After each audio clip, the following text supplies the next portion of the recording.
Welcome back जनाब। Programme में एक मरतबा फिर से आपको खुशामदीद कहते हैं। और जैसे कि अभी आपको आइडिया हो चुका होगा कि इस सेगमेंट में हम बात करने जा रहे हैं सुपर फूड के हवाले से, क्योंकि खाने के हवाले से बड़ा जोर दिया जाता है। प्रेग्नेंट खवातीन को जो हमारी अम्मियाँ होती हैं या जो सासें होती हैं, उनका दिल करता है कि बस खिला खिला के ही इनको जो है ना सारी ताकत जो है वो अब दी जा सकती है। तो खाने पे हमारे यहाँ खवातीन भी बड़ा फोकस रखती हैं, बजाय कि बैलेंस डाइट लें। बड़े बड़े प्लेटर्स, बड़े बड़े थाल खाए जाते हैं। तो डॉक्टर साहब आज ज़रा कुछ सुपर फूड की बात करते हैं और हेल्दी फूड की बात करते हैं, जो कि खवातीन को जिनकी ज़रूरत एक्चुअली में होती है और वो उसको छोड़ के बाकी सब कुछ खा रही होती है। अच्छा नबिया, सबसे पहले हम यहीं से स्टार्ट करते हैं। जैसे बॉडी को प्रेगनेंसी के लिए प्रिपेयर करना होता है, तो जब आप कंसीव करना चाह रहे हैं आपका गोल क्या होना चाहिए? पहले डोंट्स की बात करना चाहूंगी। ये हर उस इंसान की जो प्रेग्नेंट होना चाहता है, वैसे भी सेहतमंद रहना चाहता है, और जो खवातीन प्रेग्नेंट भी हैं, चीनी ये आपकी दुश्मन है। इसको अपनी लाइफ से आप फ्लश आउट कर दें। हमारी जो बॉडी है वो एक टाइम पर सिर्फ 1 टीस्पून ऑफ शुगर बर्दाश्त कर सकती है, और वो ओवरऑल भी जो हम खाने लेते हैं उनसे हमारी बॉडी में आ जाता है। जितने भी आपके पास डिजर्ट आइटम्स हैं, जितने भी आपके पास जंक फूड आइटम्स हैं, वो आपके पास बॉडी में इंसुलिन का लेवल बढ़ाते हैं।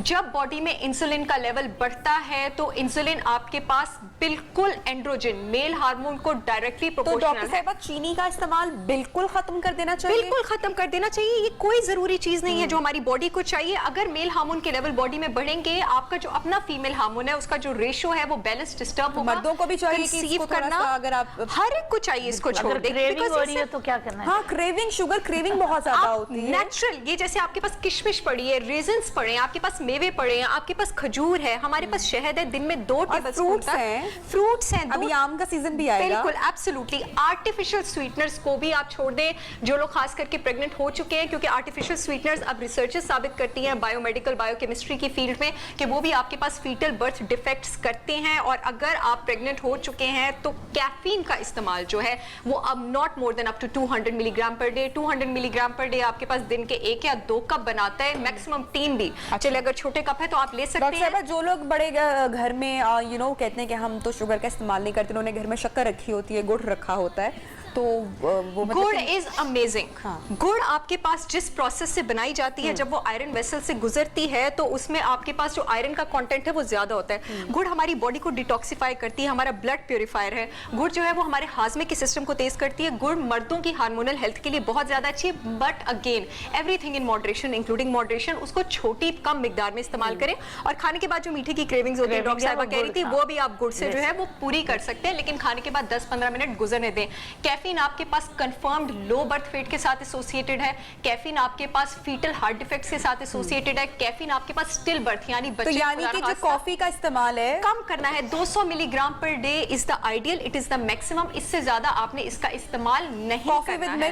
कॉफी विद मिल्क तो वैसे इस्तेमाल नहीं करनी चाहिए। जो आपके पास कैफीन होती है मोस्टली उसमें आपके पास बेनिफिशियल न्यूट्रिएंट्स होते हैं, फाइटोन्यूट्रिएंट्स होते हैं ना, सारी मजे की होती है। अच्छा सब देख सकते हैं मैं ब्लैक कॉफी पी रही हूँ, अगर ये चाहे तो कैमरे से जूम कर सकते हैं। डॉक्टर साहब उसकी रीजन बताती हूँ। इसमें फिर भी फाइटोन्यूट्रिएंट्स होते हैं। जब आप इसमें दूध डालते हैं ना, दूध की जो प्रोटीन होती है केजीन, वो जाके इसके फाइटोन्यूट्रिएंट्स को डिस्ट्रॉय कर देती है। ना आप दूध का फायदा ले रहे हैं, ना आप कॉफी का फायदा ले रहे हैं। मेरी तरह ब्लैक कॉफी की आदत डालें, और अगर प्रेग्नेंट है अल्लाह के करम से तो दिन में 200 मिलीग्राम से ऊपर मत लें।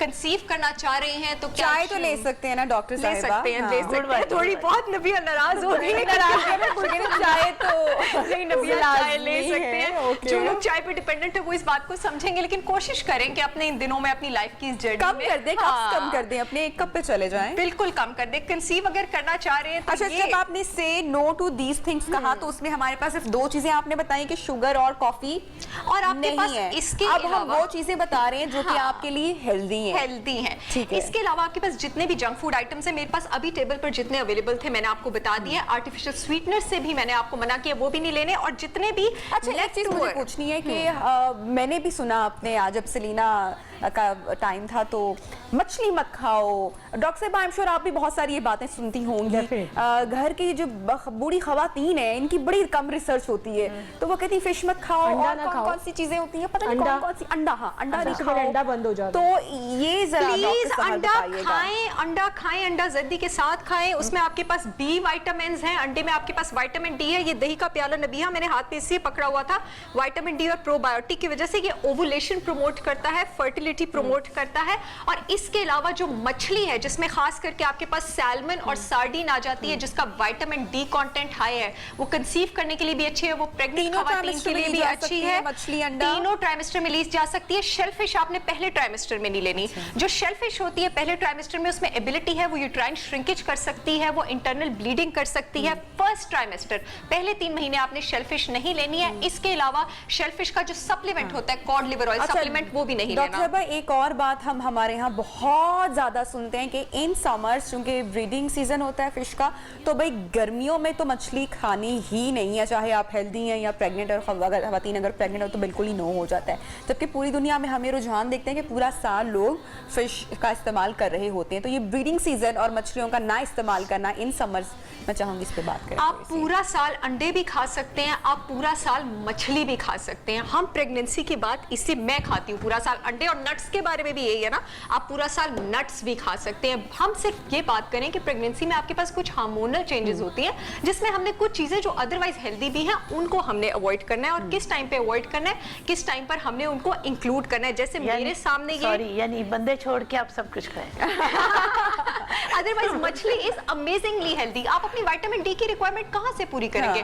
क्योंकि जो आपके पहले 3 महीने हैं, ठीक है, उसमें आपने तो ये मिथ तो हो गई गलत कि मछली अंडा नहीं खाना। भाई खाएं, जरूर बिल्कुल खाएं, बेशक खाएं, बस शेलफिश आपने पहले 3 महीने नहीं खानी है। It's aloe vera, it's aloe vera gel. अच्छा, ये मैं खास करके उन खवातीन एलोवेरा को नॉट वेरी श्योर नबी, आप कवारगंदल कहते हैं, कवारगंदल बड़ा फेवरेट प्लांट है हमारा, बड़ा फेवरेट, बड़ा हेल्दी, स्किन के लिए बहुत अच्छा, खुराक के लिए भी बहुत अच्छा। ये मैंने खास करके मंगवाया भी बात करने के लिए।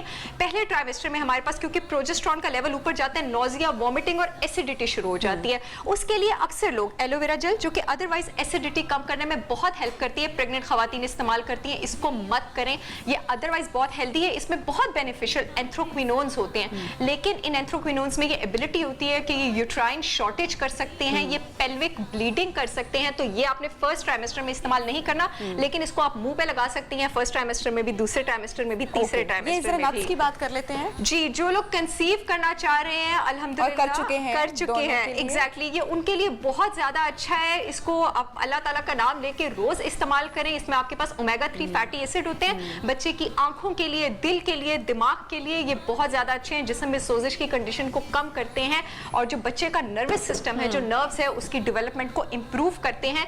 मेरे पास ये बेरीज पड़ी हुई हैं। वैसे तो सारे ही फल आपके पास बहुत ज्यादा अच्छे हैं। अभी गर्मियां आ रही हैं, जो खवातीन प्रेग्नेंट हैं बेशक दिन के 2 आम खाएं। आम आपके लिए बहुत ज्यादा अच्छे हैं, विटामिन ए, सी, ई सब कुछ इसमें बहुत ज्यादा है। जो लोग कंसीव करना चाह रहे हैं वो बेरीज जरूर इस्तेमाल करें। इसके अंदर मौजूद जो फाइटोकेमिकल्स होते हैं वो आपकी जो ओवुलेशन है उसको बढ़ाते हैं, आपकी फर्टिलिटी पावर को इंक्रीज करते हैं। और सीजनल फल जो भी है आप उसको खाएं। अच्छा, और डॉक्टर साहिबा, जो फल हमारे यहाँ फ्रीज करके रख लिया जाता है वो भी जरा थोड़ा सा बताएगा। किसी भी प्रेग्नेंट खातून ने कोई लेफ्ट ओवर खाना नहीं खाना, कोई फ्रोजन खाना नहीं खाना। जो खाना होता है ना, जो लेफ्ट ओवर होता है, नहीं थोड़ा सा खाना बच जाता है, और हमारी खवातीन की आदत है हम बाकी सबकी प्लेट हम बस करते हैं, हम लोग खत्म कर लेते हैं। वो आपने नहीं करनी, क्योंकि जो लेफ्ट ओवर खाना होता है उसमें आपके पास सैल्मोनेला बैक्टीरियल इन्फेक्शन है, इसका चांस ज्यादा होता है, ये आपको फूड पॉइजनिंग कर सकता है। अदरवाइज भी नहीं खाना चाहिए, लेकिन अगर प्रेग्नेंट है तो फ्रोजन और ये खाना ना खाएं। फलों की बात हो रही थी, जरा उन खवातीन के लिए बता दें कि जिनको बहुत ज्यादा नौजिया फील होता है, वो क्या ऐसी चीज खा सकती हैं या कौन सी ऐसी चीज छोड़ सकती हैं कि वॉमिटिंग जरा उनको या नौजियस कम फील करें? जिनको नौजिया होता है यूजुअली आपके पास फर्स्ट ट्राइमेस्टर में होता है, आपको परेशान होने की जरूरत नहीं, यूजुअली वो दूसरे ट्राइमेस्टर में चले जाता है। फर्स्ट ट्राइमेस्टर में आपका गोल वेट गेन नहीं होता। वैसे भी टोटल 10 से 12 किलो से ऊपर वजन नहीं बढ़ना चाहिए, वो मोटापा है, वो ओबेसिटी है। आपने दिन में 3 मील्स नहीं लेनी, आपने दिन में 4 या 5 मील्स लेनी है। कोशिश करें कि 3 से 5 फलों की और सब्जियों की सर्विंग ले लें, 2 से 3 डेयरी की सर्विंग आपने जरूर लेनी है, और ग्रेन्स की सर्विंग लें, और जितना ले सकती हैं लें। पहले 3 महीनों में आपने टेंशन नहीं लेनी और वजन बढ़ने की तरफ फोकस नहीं करना। सिर्फ एक बात, 2 फल आपने पहले 3 महीनों में नहीं नहीं खाने बल्कि 3। एक आपने पाइनएप्पल नहीं खाना, एक आपने पपीता नहीं खाना, ये मिसकैरेज करने की एबिलिटी रखते हैं, और पीचेस नहीं खाने, ये इंटरनल हीट बढ़ाते हैं। अच्छा, कुछ सब्जियां भी आपने यहाँ पर रखी ओह हुई यस, हैं। हाँ, सब्जियां भी, जैसे कि मैं हमेशा कहती हूँ, द बिटर द बेटर, और जितना हरा उतना खरा। ये जो हमारे पास पालक है, हमारे पास एक बहुत बड़े न्यूट्रिशनिस्ट है जोल फोरमैन, उन्होंने कहा अगर सारी सब्जियों का स्कोर 1000 होता मैक्सिमम, तो मैं इसको 800 नंबर देता। इसमें हमारे पास इतने ज्यादा क्या न्यूट्रिएंट्स बात हैं, है। बिल्कुल, और वो मेरे बड़े फेवरेट न्यूट्रिशनिस्ट है। इसमें हमारे पास इतने न्यूट्रिएंट्स हैं, आयरन की कमी को पूरा करता है, जो फीटस है, जो बच्चा, उसको डिफेक्ट से बचाता है, आपको बचाता है पोस्टपार्टम डिप्रेशन से, आपको तंदुरुस्त और तवाना रखता है। यहाँ पे मेरे पास लेटिस पड़ी हुई है। जितनी भी बच्चियां जो हैं वो पीसीओएस का शिकार हैं और वो आपके पास कंसीव करना चाह रही हैं, इसमें आपके पास होते हैं सल्फोरेफेन्स, और ये आपको हेल्प करते हैं आपके हार्मोनल बैलेंस को करेक्ट करने में, आपको कंसीव करने में। और दुख की बात यहाँ पे यह है कि हम ये सारे खाने खाना पसंद नहीं करते और मल्टीविटामिन हम ज्यादा प्रेफर करते हैं। जरा आप ब्रेक पे जा रहे हैं, जब ब्रेक से वापस आएंगे तो गुफ्तगू को आगे बढ़ाएंगे। Stay with us. Welcome back जनाब, प्रोग्राम में आपको खुशामदीद कहते हैं। और ब्रेक से पहले हम लोग बात कर रहे हैं सुपर फूड्स की, जो आपको हेल्दी रख सकते हैं और ख़वातीन को जिनका इंतखाब करना चाहिए, लेकिन बदकिस्मती से हम नहीं ख्याल रखते इन खानों का। और जैसे मैंने बोला ना कि बड़े बड़े प्लेटर्स हम लोग खा रहे होते हैं, जिसमें सारा यूजली बदकिस्मती से जंक फूड ही होता है, फ्रिजी ड्रिंक्स होते हैं जो हम ले रहे होते हैं, जो कि आपकी हेल्थ के लिए बिल्कुल अच्छे नहीं है। तो कोशिश करें कि हेल्दी फूड को आप अपनी फर्स्ट चॉइस बनाएं। डॉक्टर साहिबा, जेंडर सिलेक्शन के बारे में अब बात होना शुरू हो चुकी है। पहले लोगों की बेटे की बड़ी ख्वाहिश होती है, सारी घुमा फिरा के नहीं बात करते आसान लफ्जों में, कि हमारे यहाँ जब तक बेटा नहीं है तब तक हमारी फैमिली कंप्लीट नहीं होती। उस पर चाहे आपकी 6 या 7 बेटियां हो जाएं, या फिर आपको दूसरी शादी ही क्यों ना, दूसरी क्या तीसरी भी क्यों ना करनी पड़े। पहली तो बात यह है कि मुझे एक मुद्दत होगी लोगों को ये समझाते हुए कि दूसरी शादी भी करोगे तो मर्द नहीं बच्चा देना है ना। मर्द में एक्चुअली ये प्रॉब्लम जो है, अगर एक्स आ रहा है तब भी मर्द दे रहा है। अगर मर्द में 2 तरह के आपके स्पर्म हैं, एक है जिनके ऊपर एक्स है बेटी वाले, और एक है बेटे वाले।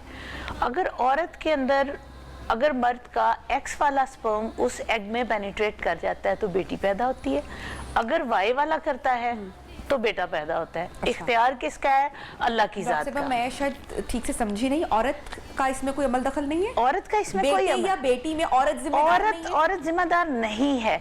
इसको आज से सदियों पहले नबी करीम मोहम्मद मुस्तफ़ा सल्लल्लाहु अलैहि वसल्लम ने फरमाया कि मर्द और औलाद जो है वो मर्द की किस्मत में है। साइंस ने बताया कि वाकई मर्द की किस्मत से है, क्योंकि अगर उसकी तरफ से उसके भी इख्तियार में नहीं है कि वो अपनी मर्जी से कहे कि भाई मेरा वाई वाला स्पर्म मैं तुम्हें दूंगा, एक्स वाला नहीं दूंगा।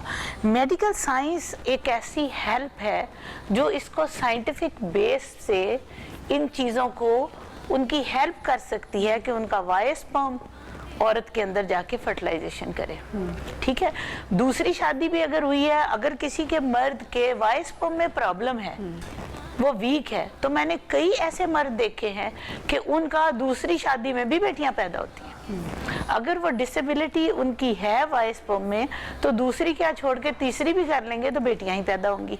प्रॉब्लम क्या होता है कि हिट एंड ट्रायल से अगर किसी औरत के पहले 2-3 बच्चे पैदा हो गए हैं, बेटियां हैं, तो औरत की चूंकि फर्टिलिटी विंडो बहुत कम है, तो उस फर्टिलिटी विंडो में अगर वो उसकी एज गुजर गई है बच्चा पैदा करने की, तो तब तो दूसरी शादी की लॉजिक समझ आती है। लेकिन सिर्फ उसकी इस वजह से कि जी तुम्हारी बेटियां पैदा होती जा रही हैं, अब मैं तुम्हारे से बच्चा पैदा नहीं करूंगा, तो ये रॉन्ग है। क्योंकि उस मर्द की जब तक ट्रीटमेंट नहीं होगी, आगे वो बच्चा बेटा या बेटी की सिलेक्शन नहीं कर सकता। सबसे पहले जो हमारा तरीकाकार है वो है पीजीडी, जो भी मैं बता रही थी, प्री इम्प्लांटेशन जेनेटिक डायग्नोसिस। उसमें क्या करते हैं? आईवीएफ करते हैं।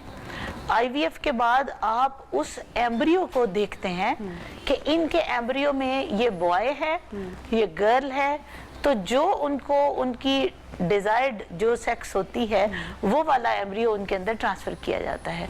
ये वो साइंटिफिक बेस पे पहला मेथड है। दूसरा मेथड है माइक्रोसॉर्ट, स्पर्म सॉर्टिंग। इसको अभी बहुत कम लोगों को पता है, पाकिस्तान में बहुत कम लोग, पता नहीं मुझे याद इस पता नहीं कि और लोग भी इस पे कर रहे हैं। ये बेसिकली एक अमेरिकन टेक्नोलॉजी है। इसमें हम करते क्या हैं कि मेल के जो आपका सीमन है मेल का, उसको हम एक्स और वाई को सेपरेट कर लेते हैं before fertilization, before sending the sperms into the uterine cavity, उससे पहले उनकी सिलेक्शन हो जाती है। और ये तरीकाकार अदर मेथड, सपोर्टिव मेथड, ये 95% सक्सेस रेट डॉक्टर साहब है। ये दो हैं और दोनों का सक्सेस रेट क्या है इसके पाकिस्तान में? अलावा भी है एक जो मैंने लास्ट टाइम आपको बताया था, जिसको हम ISSF कहते हैं, वो भी लास्ट टाइम हमने डिस्कस किया था। अभी भी अगर टाइम होगा तो मैं ज़रूर बताऊंगी। 3 मेथड से हम करते हैं। अब पेशेंट को कौन सा मेथड उसके लिए सूटेबल है, उस कपल के लिए ये देखना पड़ता है, क्योंकि हर बंदा अपनी डिजायर से नहीं कह सकता कि डॉक्टर साहब मेरे लिए ये मेथड करें। फर्ज करें कि अगर किसी के वाई स्पर्म ही इतने डिसेबल हैं कि वो वाई स्पर्म उसके चल ही नहीं पाते, हमेशा उसके लिए 100% चांस है कि उसका एक्स स्पर्म ही जाके करेगा। तो बड़े दुख की बात है कि सदियों से मर्द जो है वो औरत को बलि का बकरा बना रहा होता है बेटी की ख्वाहिश के लिए, और 2-2 3-3 शादियां किए जा रहे होते हैं, या बेटियों की एक लंबी कतार लगी होती है। तो ये बात आपने आज बड़ी क्लियरली मेरे ख्याल से, देखिए हमारी नहीं मानते तो अपने नबी की बात को तो माने, जिन्होंने सदियों पहले कह दिया कि मर्द की किस्मत में। साइंस ने तो आज बताया ना कि बेटे बेटियां मर्द की तरफ से आ रहे हैं। इसको दुनिया का कोई डॉक्टर, कोई साइंसदान इसको डिनाई नहीं कर सकता इस फैक्ट से। डॉक्टर साहिबा, जब आपकी गोद में बच्चा फर्स्ट टाइम आता है, और जो फर्स्ट टाइम मदर्स होती हैं वो अक्सर घबरा भी जाती हैं, अक्सर परेशान भी हो जाती हैं। एक मसला ब्रेस्ट फीडिंग का जो बहुत ज़्यादा और ये एक मुश्किल चीज़ है, ये एक आसान टास्क नहीं है, टाइम टेकिंग भी है, लड़कियां घबरा भी जाती हैं। मैं फूड की भी बात करूंगी बल्कि इसके ऊपर कि जिन माओं को ज़्यादा इस तरह से दूध नहीं आता, वो कौन से खाने इस तरह से खा सकती हैं कि बच्चा जो है उसका जो एपेटाइट है वो कम से कम वो फील महसूस कर सके। तो मैं चाहूँगी जब माओं को मुश्किलात होती हैं इस वक्त में ड्यूरिंग ब्रेस्ट फीड, वो थोड़ा सा अगर आप बताएं। अच्छा नबी, ये आपने बहुत इंपॉर्टेंट बात की। जैसे कुरान में है कि माएँ 2 साल तक दूध पिलाएं ना, उसके बेशुमार एडवांटेजेस हैं। ब्रेस्ट फीडिंग ना सिर्फ बच्चे के लिए बहुत फ़ायदेमंद चीज़ है, वो मदर के लिए भी बहुत फ़ायदेमंद चीज़ है। बच्चे के फ़ायदे तो आपके सामने है कि बच्चों को आप डायरिया नहीं होता, बच्चों को कोई इलनेस नहीं होती, एलर्जिक रिएक्शंस नहीं होते, एटॉपिक इलनेसेस नहीं होती, और वो बच्चे इंटेलिजेंट होते हैं। अब तो उसके अंदर बायोफिजिक्स फैक्टर्स है, चीज़ें हैं जिससे आइडिया होता है कि बच्चे इंटेलिजेंट होते हैं जो मदर का दूध पीते हैं। दूसरा बॉन्डिंग, कि माँ की छाती के साथ लग के उसको सिक्योरिटी का बहुत एहसास होता है, जो कि इन द लॉन्ग रन अगर आप देखें तो अब साइकोसेक्सुअल हेल्थ की जो बात आ रही है, अब वो कहते हैं बच्चे के पहले 3 साल उसकी ज़िंदगी की पर्सनैलिटी बना जाते हैं। जो बच्चे के फर्स्ट 3 इयर्स हैं वो फाउंडेशन बना रहे हैं उसकी अगली पर्सनैलिटी की। तो वो जहाँ माँ के साथ लग के रहता है, सिक्योरिटी का एहसास होता है। हमने अक्सर देखा होगा बच्चे माँ के बालों से बच्चे खेल रहे होते हैं जब वो फीड कर रहे होते हैं, माँ के साथ एक सिक्योर। लेकिन ब्रेस्ट फीडिंग एक लर्नड आर्ट है। हर बंदा ब्रेस्ट फीड आप कहें कि इन्नेट है, इन्नेट नहीं है, क्योंकि इतने सारे मसाइल होते हैं इसके साथ। जो सक्सेसफुल ब्रेस्ट फीडिंग है उसके लिए मैं 3-4 टिप्स लड़कियों को हमेशा बताती हूँ। पहली टिप तो ये है कि जिस समय बेबी डिलीवर होना इमीडिएटली, जैसे आपने नॉर्मल डिलीवरी में तो वेरी इजी टू डू, और सिजेरियन इमीडिएट। अब हाफ एन आवर से भी पहले आ गया है कि आपने जिस वक्त डिलीवर कॉर्ड काटी है ना, बल्कि कॉर्ड भी ना काटे, कॉर्ड काट के माँ के ऊपर लिटा दें और उसी वक्त उसकी फर्स्ट सकलिंग शुरू करा दें। बच्चा जो सबसे पहले चीज़ रजिस्टर करता है, जो निप्पल, वो उसके माइंड में रजिस्टर हो जाता है। फिर वो जब थोड़ी, क्योंकि एकदम से माँ का दूध नहीं उतरता, सिर्फ ड्रॉप्स आते हैं, और शायद वो पहली सकलिंग में बच्चे के लिए उतने ड्रॉप्स भी ना आए, लेकिन उसके 2 फायदे हैं। एक तो ये कि बच्चे को रजिस्टर हो जाता है कि मैंने इसी से दूध पीना है, उसके माइंड के सारे ब्रेन के नर्व्स सेटल कर लेते हैं। दूसरा, माँ की सकलिंग, माँ की लेट डाउन रिफ्लेक्स शुरू होती है, यानी कि माँ को भी दूध पिलाने के लिए जो हार्मोन्स चाहिए ना वो रिलीज होने शुरू हो जाते हैं। So skin to skin contact की आजकल बहुत बात हो रही है, आपने भी सुना होगा, पहले ऐसे नहीं था। गोरे तो हमेशा से करते हैं, पाकिस्तान में तो सबसे पहले दादी नानी की गोद में बच्चा जाता है ना, फिर वो कहीं जाके सबसे मिला के, हर किसी से मिल के, फिर वो कहीं जाके माँ के पास आता है। और वैसे वो भी अक्सर 24 घंटे में नहीं आता, वो ये होता है माँ थकी हुई है, रेस्ट कर ले, इसे कल से माँ के पास देंगे। ये बहुत बड़ा 24 घंटे का एक गोल्डन टाइम लॉस्ट हो जाता है। गोल्डन आवर की जो बात है, पहला घंटा, फिर माँ को जिसले में बच्चा रोए वो माँ के साथ। दूसरी टिप ये है कि जिसले में बेबी रोए, पहली टिप तो होगी ना कि इमीडिएट आप निप्पल के साथ लगाएं। दूसरी टिप है कि जिसले में बेबी रोए सबसे पहले माँ के साथ लगाएं।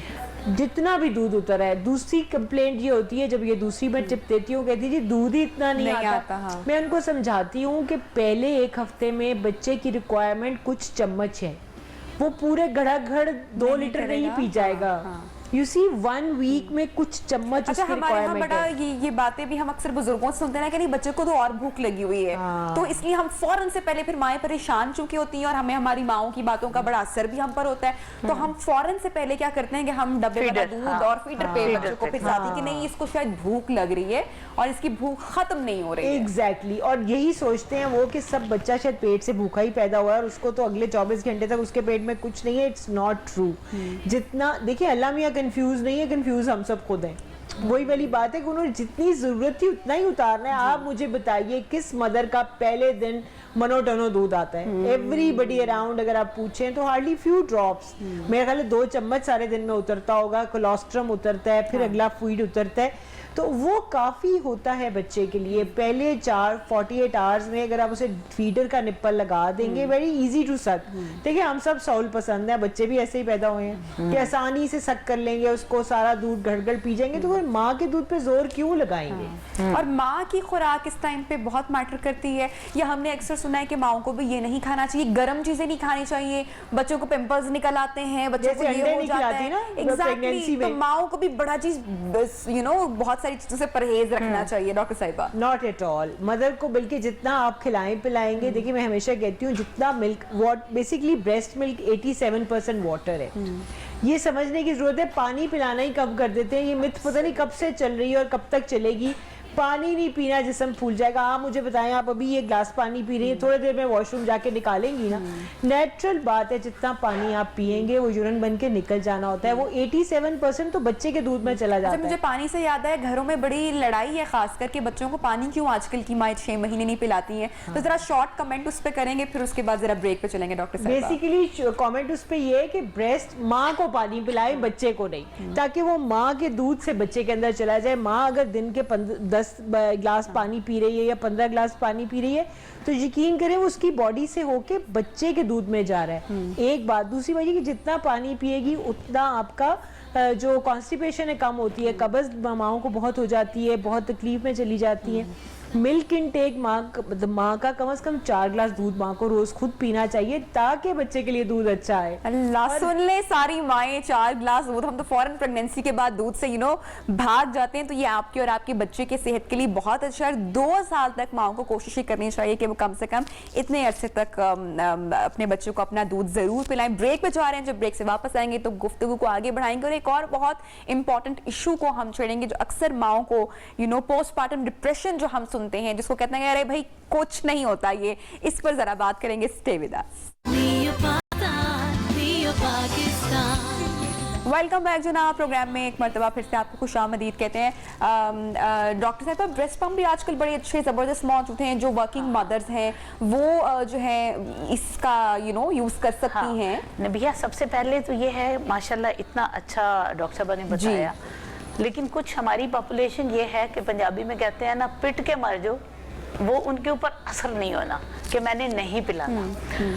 कई ऐसे पेशेंट हैं वो रेजिस्टेंट होते हैं कि नहीं जी बस हमने फीडर ही देना है। तो मेरा उनके लिए एक मैसेज है, हो सकता है मेरी ये बात उन तक पहुंच जाए कि देखें, कहने को हम अशरफुल मखलूकात हैं, हमारा माइंड सबसे अच्छा है, लेकिन मैं आज आपको इस बात से साबित करूंगी कि हमसे अच्छे गाय, भैंसे और बछड़े हैं।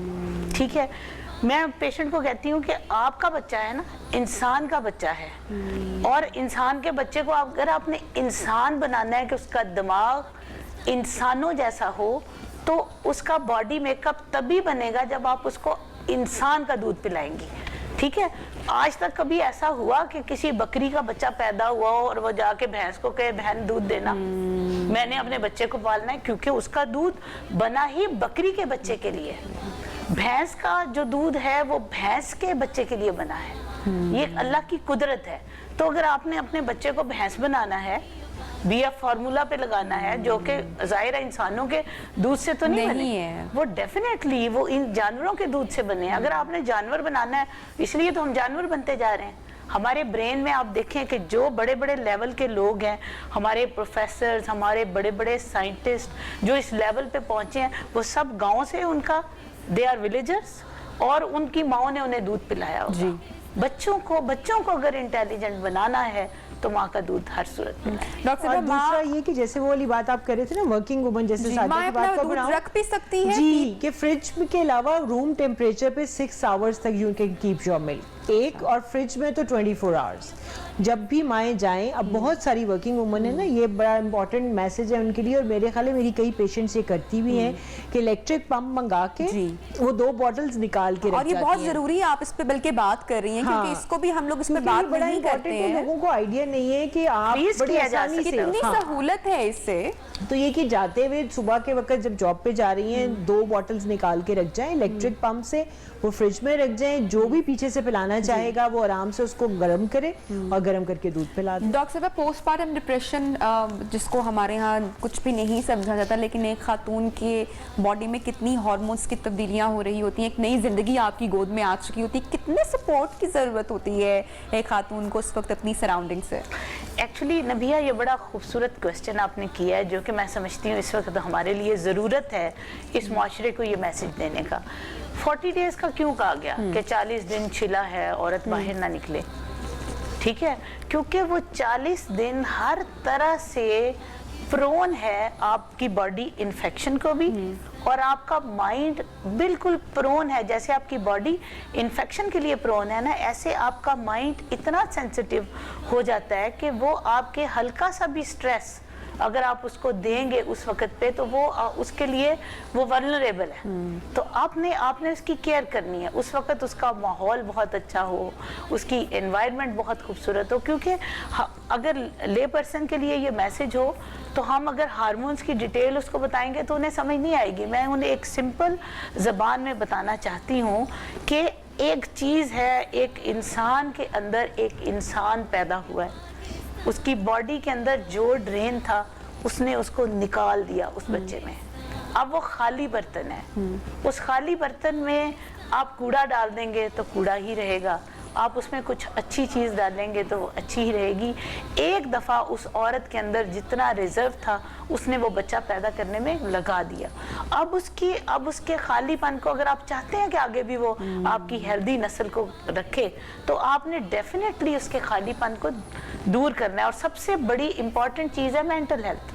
मेंटल हेल्थ में हमारे यहाँ तो किया ही नहीं जाता। हमारे यहाँ अगर किसी को कोई प्रॉब्लम हो भी जाए, क्यों डॉक्टर साहब ऐसे ही है, हो जाए, अगर किसी को मसला हो जाए तो हम कहते हैं कि डर के मारे, ओहो हमारी बेटी, हमारी बहू, हमारी बहन, हाय अल्लाह पागल होगी कि हम इसको पागलों के डॉक्टर के पास लेकर जाएं। ये हमारा कॉन्सेप्ट है। हालांकि मैं समझती हूँ जो गायनोकोलॉजिस्ट है उनको केस रेफरल भी ज़रूर करने चाहिए। हमारे यहाँ गायनोकोलॉजिस्ट, शायद हम लोग, sorry to say, we all are so busy कि हम पेशेंट आया, ठीक है क्या है, ऐसे आँख चेक की, इसका अनीमिया ठीक है, कोई ज़रूरत नहीं, जाओ जी ये मेडिसिन खाओ। अच्छा, वो कहेंगे नहीं डॉक्टर साहब पूरी रात सोती नहीं है, तंग बड़ा, नहीं बस ठीक है, रेस्ट करो, ये करो। अगर आपको लगता है कि मेरे लेवल से केस आगे जा रहा है तो प्लीज उसका रेफरल जरूर होना चाहिए, ताकि साइकेट्रिस्ट उसको बाकायदा डील करे। ठीक है, और सबसे पहला साइकेट्रिस्ट औरत का उसका हस्बैंड, शौहर है आपका। बेशक प्रोग्राम का टाइम बिल्कुल क्लोजिंग के हम लोग करीब पहुंच चुके हैं। मीनोपॉज पे एक औरत की ज़िंदगी में मेरे ख्याल से कि ये भी एक थोड़ा सा ऐसा मरहला होता है कि जब उसको थोड़ी सी अपने इन्वायरमेंट से सपोर्ट की ज़रूरत होती है, या बहुत सेंसिटिव टाइम होता है।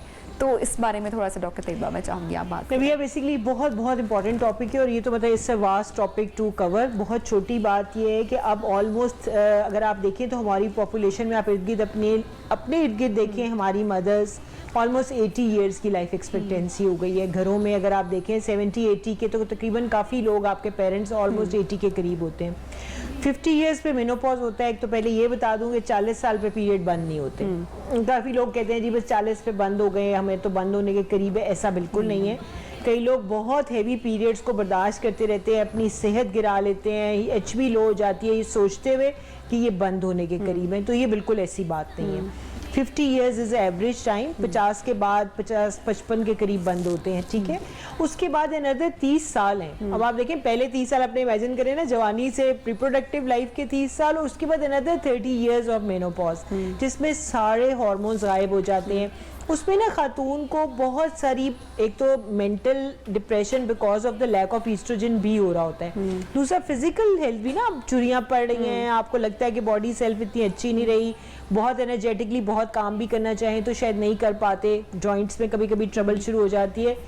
तो आपको बताने का मकसद ये कि इसको एक नॉर्मल एंटिटी के तौर पे लें और उन खवातीन को रजिस्टर करें। वो जो मेंटल हेल्थ पोस्टमार्टम सादा ने बात की ना, उतनी ही ज़रूरत इनको मेनोपॉज पे भी है। अब सबका ख्याल होता है कि अब तो अम्मी को कोई किसी सपोर्ट की ज़रूरत नहीं है, अब तो अम्मी ने हमें बड़ा कर लिया, उसी वक्त घर में बहुएं आ जाती हैं। तो एक सर्कल ऐसा सा चलता है जिसमें एक थोड़ी सी उनको अगर आप उस स्टेज पे सपोर्ट दें, मेंटल और फिजिकल बोथ, तो मेरा ख्याल है बड़ा हार्मोनियस, ये सोचते हुए कि उनके हार्मोन्स चेंज हो रहे हैं, ये नहीं कि वो वैसे सिर्फ एक्ट कर रही हैं या उन्हें कुछ हो गया है। तो मेंटल हेल्थ की सपोर्ट एट दैट एज भी बहुत ज़्यादा ज़रूरी है। In addition to some other things, दो बातें मैं और करूँगी। एक ये कि उनको डिसेबिलिटी के साथ बिठा मत दें। हमारे यहाँ मसला ये है कि हम मतलब आप देखें वेस्ट में चले जाए ना, सारी खवातीन ओल्ड एज में वॉक कर रही हैं, एक्टिविटी कर रही हैं, सैरों पे निकली हुई हैं, मुख्तलिफ ममालिक की सैर। तो हमारे यहाँ कितनी बड़ी एक्टिविटी होती है बहू पर बेटे के सर पे, तो हमारे यहाँ एक ही एक्टिविटी सब रह जाती है कि मतलब बेटा कब होगा और बेटी कब होगी, पोते और पोती। मैं यही बात और देर इतने बजे क्यों नहीं आई? अच्छा, मजे की वजह मैं अक्सर लोगों को कहती हूँ कि यार खुदा के लिए अम्मियों को तो किसी काम लगाओ, वरना वो इस चीज को इस फोकस से हटें कि कब बच्चा पैदा हो रहा है कब नहीं हो रहा। तो you see it is very important for them to engage into some activities, उससे ब्रेन भी एक्टिव रहता है। और दूसरे की एक्सरसाइज बहुत जरूरी है, जो लोग आहिस्ता आहिस्ता छोड़ देते हैं। अब देखिए 50 के बाद ना से मेटाबॉलिज्म बहुत स्लो हो जाता है। वो खाना जो आप 30 पे खाते थे, एक रोटी, वो आपको पता ही नहीं चलता थी कहाँ गई। बच्चों की अगर आप देखें डाइट हमसे डबल होती है, लेकिन वो मच लेसर वेट गेन करते हैं। और जो लोग 50 के बाद हैं, डाइट आधी होती है, उससे ज़्यादा वेट गेन कर जाते हैं। तो आप अगर आप ओल्ड एज के लोगों को देखिए, वो मोटे ज़्यादा हो जाते हैं, जितने मोटे होते हैं जॉइंट्स उतने ख़राब हो जाते हैं। तो उस स्टेज पे अपना वेट कंट्रोल करना सबसे इम्पोर्टेंट है। और डॉक्टर साहिबा सॉरी, ये भी तो है ना, हमारे यहाँ लोग एक्सपेक्ट भी ये करते हैं कि अब ये 50 की हो गई है, इवन 40 की होगी, अब ये तस्बीह पकड़ ले, रिटायर्ड हो गई है, हाँ सफेद चादर पहन ले, तस्बीह पकड़ ले और बस दुआएं करें हम तल्ख हकीकत। डॉक्टर साहिबा, अच्छा डॉक्टर साहिबा, क्लोजिंग पे बिल्कुल मैं आपसे चाहूंगी कि उन कपल्स के लिए आप जरूर मैसेज उनको दें कि जो उम्मीद हार के बैठ जाते हैं या सेकंड मैरिज की तरफ चले जाते हैं कि औलाद ना होने की वजह से, उनके लिए बात बता दें कि साइंस में मेडिकल ने इतनी जिद्दत इख्तियार कर ली है कि ना उम्मीद या मायूस होने की ज़रूरत नहीं है। पहली तो बात है नबिया के जो आपने दिया, मैं उन लोगों को बताना चाह रही हूँ कि ख़ास तौर पर वो मर्द जिन्हें ये लगता है कि हमारे स्पर्म तो अब है ही नहीं, हमारा तो ये प्रॉब्लम हो गया, उनके लिए मेरा मैसेज है कि प्लीज़ आप सबसे पहले आप गूगल पे रिसर्च करें, यूट्यूब पे देखें कि वो लोग जो एजोस्पर्मिक हैं उनके लिए बायोलॉजिकल पेरेंटिंग के लिए स्टेम सेल का क्या रोल है। पहली बात। नंबर 2 कि लाइफ जो है ना वो आपकी मिटने के लिए है। लाइफ में आपके बच्चे हैं या नहीं है। मुझे कुछ लोग आके कहते हैं कि जी डॉक्टर साहब हमारे पीछे हमारा कौन नाम लेगा, तो मेरा उनका एक मैसेज है, यार जब हम ही नहीं तो कोई नाम ले या ना ले, ठीक है, तो ये कोई इतनी बड़ी बात नहीं है।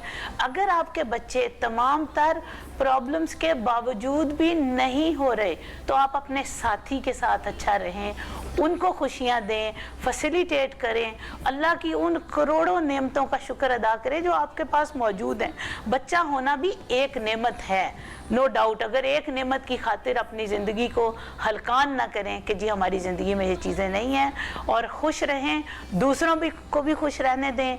शादी, दूसरी शादी जो है वो आपको खुश नहीं करेगी, बल्कि शायद आपके गिरदो नवा को खुश करेगी। जब आप 70 साल के हो के भी 30 साल की लड़की को अपनी ज़िंदगी में ले आएंगे तो वो आपकी खुशियाँ नहीं, आपके हमसायों की खुशियाँ। लाइफस्टाइल के ऊपर बेटर हम उसे कैसे कर सकते हैं। मैं एक और बात भी कहूँगी, एडॉप्शन जो ऐड किया उसने कि अपनी ज़िंदगी के अलावा एडॉप्शन को हम बहुत बुरा समझते हैं। किसी यतीम बच्चे के सर पे हाथ रखना बहुत बड़ी नेकी है। आप देखिए नबी सल्लल्लाहु अलैहि वसल्लम की भी लेपालक औलाद थी।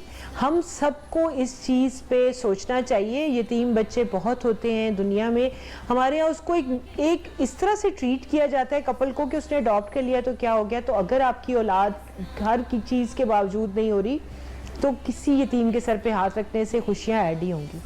अमेजिंग। डॉक्टर सहर, मैं ये मैसेज देना चाहूँगी कि सबसे पहले अपने आप से मोहब्बत करें, सबसे पहले अपना पैमाना भरें और जो उसमें से हिस्सा बचता है वो दूसरों में बांटें, ताकि आप तेज़ भी चल सकें और दूर तक भी चल सकें। बच्चों का ख्याल आप तब रख सकेंगी जब आप खुद सेहतमंद होंगी और किसी का इंतजार ना करें, अपना ख्याल खुद रखना शुरू करें। ये अपने आप में बहुत बड़ा मशगला है, बहुत मज़ा आता है। थैंक यू सो मच हमारे मेहमानों का। आई होप आपको प्रोग्राम पसंद आया होगा और समझ भी आया होगा कि हमारे एक्सपर्ट ने जो मैसेज आप तक पहुंचाने की कोशिश की है। फीडबैक ज़रूर दीजिएगा और अपना ख्याल रखिएगा। अल्लाह हाफिज़। पाकिस्तान।